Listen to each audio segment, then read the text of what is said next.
This is for my Year 13 students who are studying King Lear and who are looking for a video on context. Oh, look at me with my cool coat. Okay, so you've been taught this, but now you need a kind of revision. So we got to think about what that means.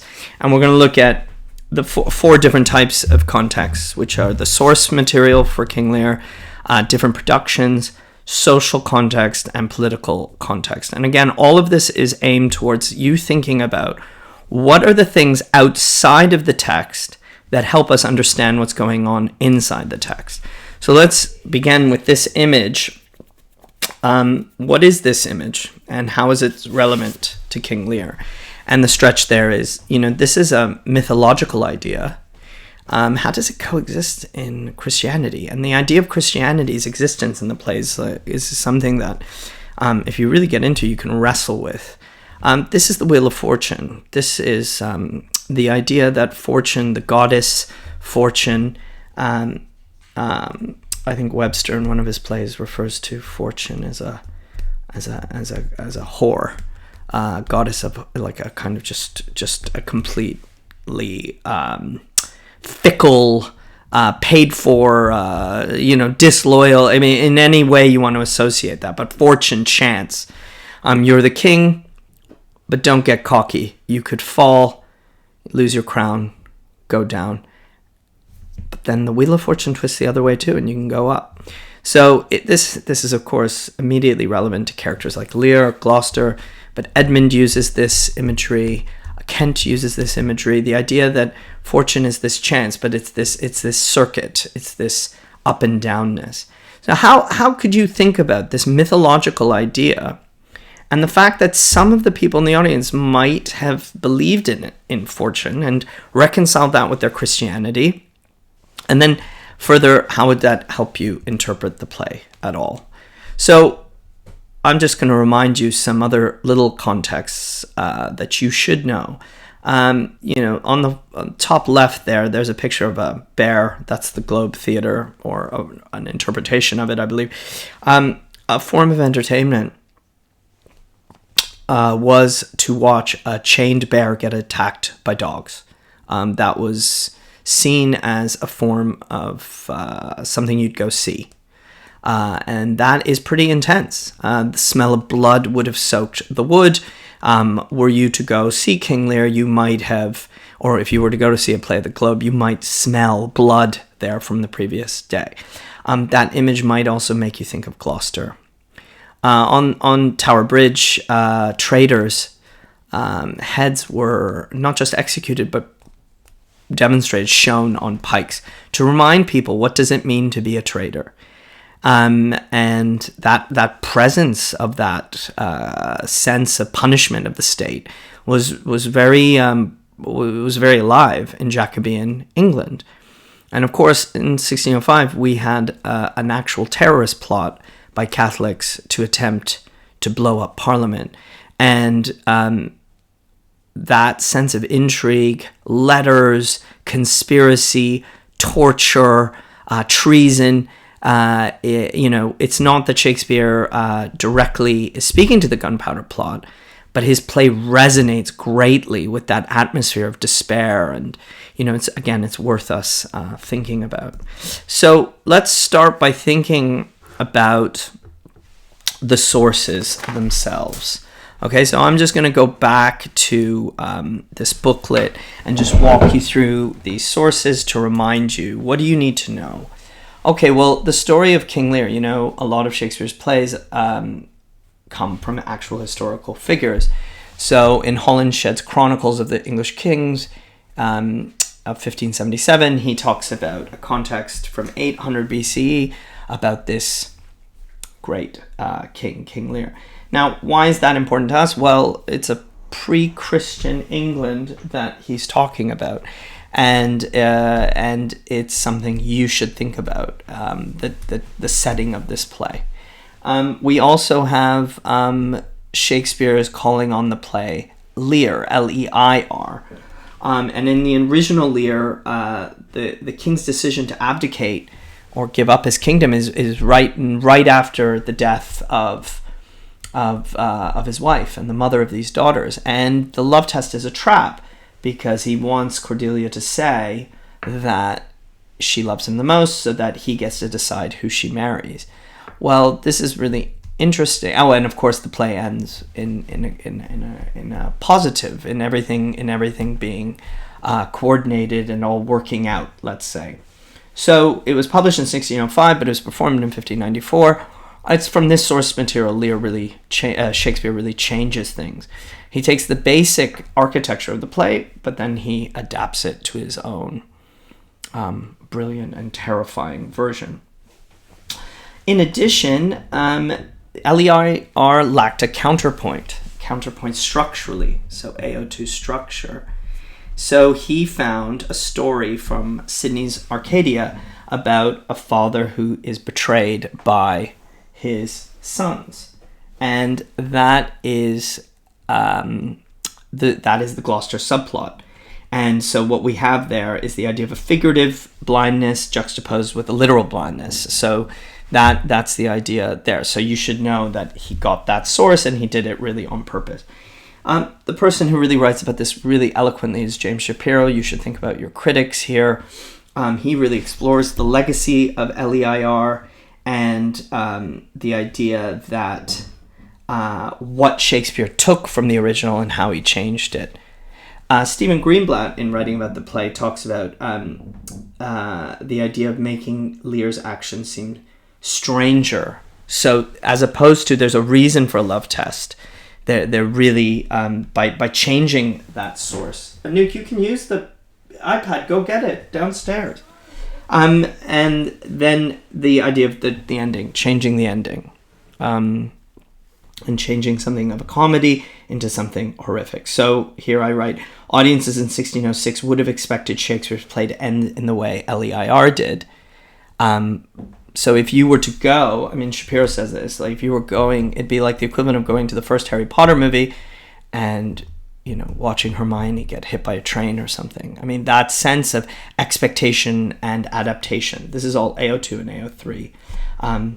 Both structure and source. And again, I think for Lear, it's really the opening and the endings that are so crucial to think about.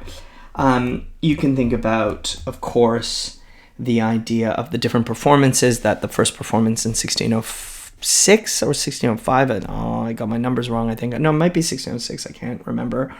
The first Christmas performance. Then we have the first published text is in 1608. And then we have all these changes that come with the folio in 1623. So we have this idea. Really, what I'm trying to get at here in terms of the source material is where is Shakespeare getting these ideas? And from understanding his sources, we can start to think about how he adapted and changed his sources, and we can understand what his intentions were. Or, I mean, we don't know his intentions, but how the text is informed by what has changed, what Shakespeare changed, and then actually after him, what the different versions. And of course, when we go to productions, you'll see there's even more we can say about this for these different versions. Because when we talk about productions, we're talking about really Tate's version. We're going to talk about Shakespeare's version, obviously.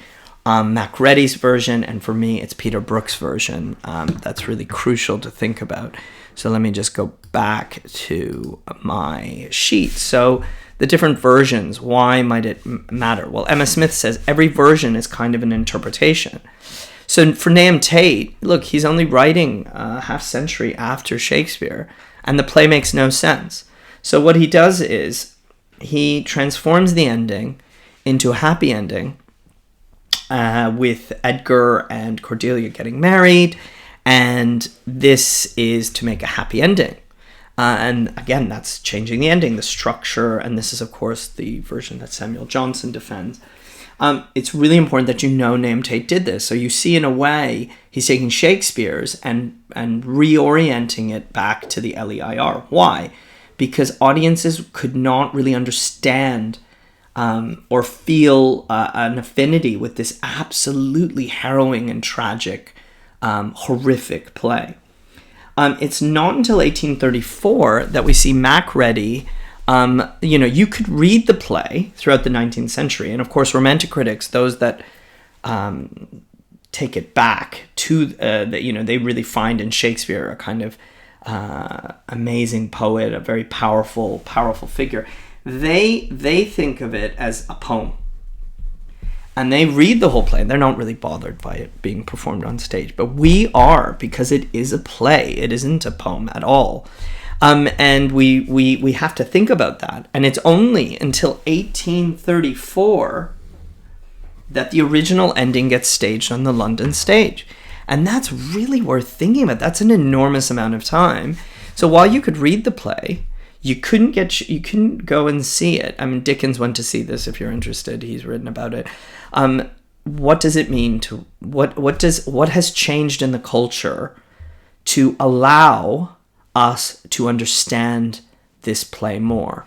Well, it's actually, we can accelerate this interpretation when we think after the Second World War, because since the Second World War, people like Northrop Frye have noted, Lear has actually exceeded Hamlet in terms of popularity. Hamlet being, from the 19th century onwards, probably Shakespeare, along with some of his other canonical plays, but Hamlet being really central to in popularity. Well, why?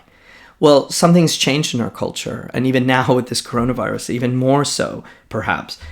Things that help us feel and experience the play in a way that we can understand, which are the Second World War, the Jewish Holocaust, the horrors of that war. These things, this violence and this brutality that we've committed on one another is extraordinary. It is beyond the pale. And it helps us see inside Lear something darker and more nihilistic than maybe we even noticed before. And where you really see this is, in, for me, the number one production, which is Peter Brook's. In 1962, he did it on stage, but we only have the film version, 1971, an absolute masterpiece. This brutal, stark, gray, empty, hopeless kind of atmosphere. Now, if you're talking about productions, what I don't want you doing is going on and on. Really, what you want to demonstrate is that what different productions emphasize and change, Emma Smith argues, every one of those is an interpretation. So the productions reflect the society they're in. And right now it's really interesting to see Lear, and it will be interesting to see the first Lear after this this lockdown we're in. Because what is it about the time we're in that helps us interpret the text? So the first way we look at context is, where is Shakespeare coming from and what does he change? The next is, in producing it, what are these different networks of associations? Crucial is how Tate links to Johnson and how Peter Brook will link to Jan Cott. Those are two kind of key moments that I would want you to know about for sure. Okay, so let's think about some things that were going on socially. Let's think about the plague, the idea of inheritance, poverty, and madness. What do these concepts mean? So let's just go back into, so I'm on the third page in my booklet on social context. Okay, so right now we're in a bit of a plague. The coronavirus feels like a bit of a plague. What does it mean? Well, look, theaters had to be closed during this plague breakout. 30,000 deaths is quite significant. And Puritans, who believed that theaters were kind of godless places, thought the punishment was a plague of God. A punishment from God, kind of like, God's active involvement in our lives. And what we see is, to understand the play, why is it so brutal? Why is there so much death? We can talk about the uncertainty that emerged. We'll talk about that in the political context of the movement from Elizabeth to James. And the Jacobean theater in general is more complex, more baroque, more intricate, just soaked in blood and brutality. Why? Well, what was going on? What did audiences think? Well, one thing you gotta know is that there was a lot of disease and plague. And if you are surrounded by death, it might help you understand that the atmosphere of death everywhere in Shakespeare's London might be reflected in the play itself. The idea of inheritance is really crucial to the play, and the love test and the division of the kingdoms, of course. And really, a Marxist might argue the whole play is about land, power, and inheritance. So the concept is primogeniture, where the firstborn son inherits everything. And that really is Edmund's beef with Edgar, not so much being a bastard, even though that's part of it. It's that he's the second-born, so he can't inherit. Also, when you think about the love test and the fact that daughters are inheriting and who inherits what, this is something. This idea of inheritance is something you can think about. Also, if you want to go further, this idea of Queen Elizabeth herself remaining unmarried and not leaving succession, the idea of succession and inheritance is a concept that Shakespeare returns to continually, particularly in the history plays. Again, for those of you who are looking at Cat on a Hot Tin Roof or other plays, this concept of inheritance isn't located just to this play. It's everywhere. The next issue is poverty. Okay, so what's going on in England at the time is the idea of the Enclosure Act, which is that up until this point, lords kept all their serfs and all the people who lived on their land, and they were responsible for them. The serfs worked the land, gave the crops as tribute and to their local lord, and what emerged was the idea that this was maybe inefficient, that in fact, instead of that, if lands weren't open, but in fact enclosed into strips and then given or rented by farmers, or they didn't have to be strips, they could be shaped in whatever way. Then what happened was that individual farmers could get kind of ownership of that land and grow into their own kind of business people. But what this left was an enormous amount of dispossessed people, really impoverished underclass who were homeless and workless. And, when Lear notices these poor wretches, or when Edgar becomes poor Tom, it should resonate in your mind this world of in addition to disease-ridden London, a poverty-ridden London, homelessness in London. And this idea, again, this atmosphere of poverty and this atmosphere of inequality and the change in Lear is everywhere present. The last thing we should think about is madness and folly. And it's really an odd one to think about, because what's really difficult for us to appreciate is how madness could be a form of entertainment or something that we could find funny. People visiting Bedlam to watch the behavior of the mad. We could think about the fool as being professionally mad, as offering us some kind of entertainment. And in Shakespeare's other comedies and tragedies, you can see love as a kind of madness. In Hamlet, you have the idea of performed madness and seemingly real depression, madness. The interior world of people, of characters, is something that Shakespeare really goes increasingly in his more sophisticated work, but you see it everywhere. What is madness, and what insight does it give you? Because it does seem to give you some insight. And what does it do to you? And how does it make you act? How does it make you think? You should know something about that, and attitudes toward madness, and how an audience member might see madness, or how madness works in Shakespeare's other plays. Okay, so that's the social context that you might need to know about the play. Let's move to the political. So what is going on politically at this time that you may need to know about in terms of Shakespeare's London? Let's just go to that. Okay, so The first major one is 1603. The Virgin Queen has died. Again, James Shapiro is very strong on this. I really recommend you read what he has to say. We watched his documentary, The Kingsman. In 1603, she passes, and it leaves the country really mourning and uncertain and fearful over what's to come. And here you have this Scottish James, the Scottish kind of bad reputation, kind of racist reputation in England as being barbaric. He was not the public figure that Elizabeth was. He spent a lot of money. He very interestingly wanted to unite the nation. And it is interesting for me, certainly, that the play opens with the division of kingdoms as a kind of network of associations in reverse.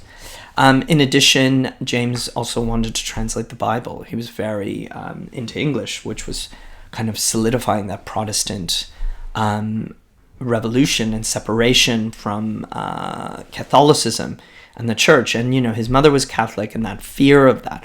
All of these things, again, contribute to the energies and questions and paranoia of the play. And something you could think about. Something that informs that. What became known as the Jacobean era, named after James. There were a lot of plays, and you should look at a few.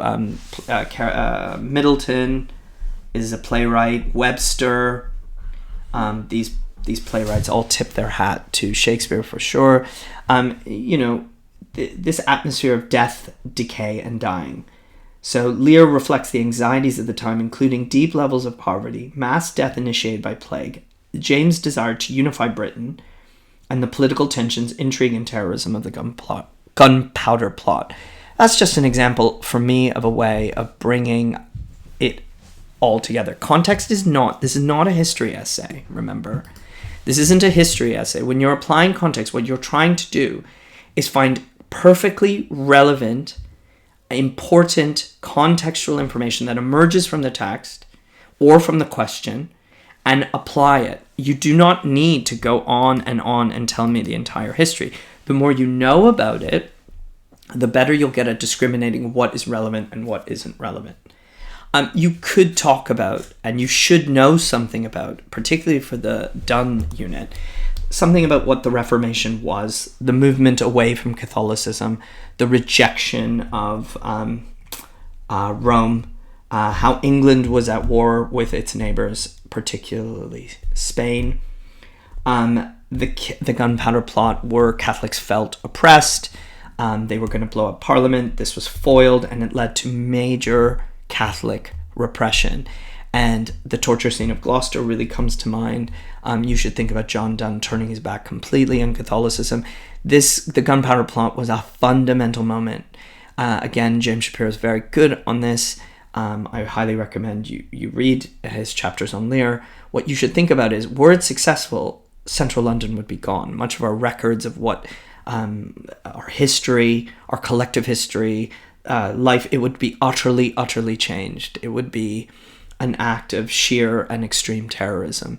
And it being foiled is worth thinking about. And how, when I'm watching a play about treason, about appearing one way and being another, about betraying a king, how all those energies would affect the audience. Again, AO3, if you link it into how the audience is experiencing the play, or what they might have thought or what they might have felt, you could really, really go into more detail. So I'll just read. The darkness, brutality, and the seeming torture of Lear and other Jacobean theatre contrast greatly for Shapiro with the levity and hope of the Elizabethan drama, Elizabethan Shakespeare in particular. The darkness of this era and the drama of this era were hard to digest for subsequent generations. And again, we can go back to the production history, and you can think about, well, why is that the case? Why do subsequent generations change what the meaning of this play is, particularly the ending? As we turn to the critical history of the play, you're going to see this becomes a major and important issue. And again, Emma Smith's essay on Lear is the best. So again, here is just a list of some of the revision topics that you need to know. and you should know really well. Now, this is not, again, can I emphasize, this is not a history essay. This is an essay that shows that you're aware of what is going on around the text, historically, socially, politically. It is a play, so in its production history, that helps inform your interpretation. You aren't writing a history essay. You aren't writing an 8-mark response that says what contextual factors influence our reading of the play. You have to pick the most crucial and important things to discuss and apply them to the play. So I'm just going to end here with this. If you think about now as an exercise, taking a theme, taking your theme that you're interested in, King Lear, and simply choosing which of the contexts would be most relevant. I think that would be a really great way to end. Okay, so let me go back right to the start. Let's go back to this Wheel of Fortune, and you should think about context. How does it matter? How does it change the way we read? Okay, thank you. I hope this was helpful. I hope you're doing well. See you later.